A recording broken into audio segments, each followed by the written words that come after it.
Well, thanks very much. I'm here with Zion Spartan. So first of all, you crushed that game. Congratulations on that one. So I want to talk to you about the top lane matchup. Lane swap happened. You went Doran's Blade, expecting to jungle, all that fun stuff. How did you get so far ahead of Haunser?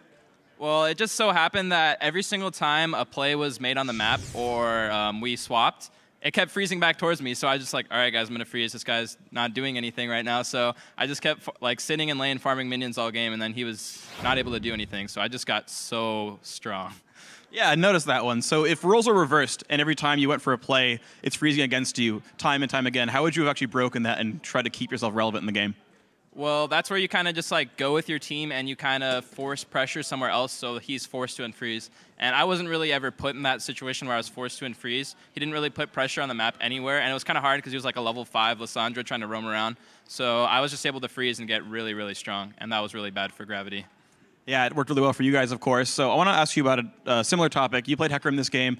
You also had, so that was your first Hecarim. That was Link's first Lulu, and it was Smithy's first Rek'Sai. So 3 new champions here for CLG. We've talked a little bit about teams trying a lot of new things in like the last third of the split. Do you think new things are working for CLG? Are we going to see more innovation from you guys?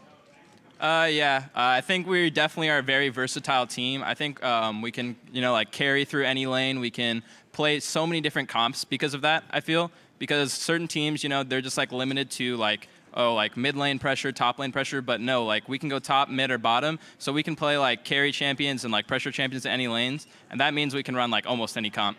Is it hard to practice where you've got to run like 5 different types of games over and over again? Is it hard to like prepare for all that?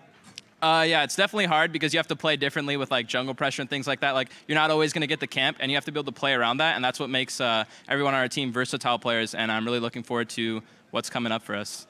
Well, speaking of what's coming up, you've got one more game tomorrow. Then you've got a week break where some of your biggest competition, TSM and Cloud9, are heading overseas. They're getting some good practice against some Korean, some European teams. How are you going to make sure that you keep up in terms of practice and make that push for playoffs?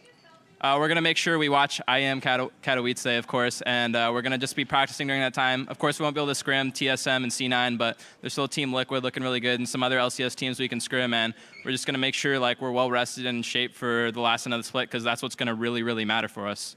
All right, well, Zion, good luck in the last half of your split. Congratulations on your win right here. I'm going to send it over to you guys, the analyst desk.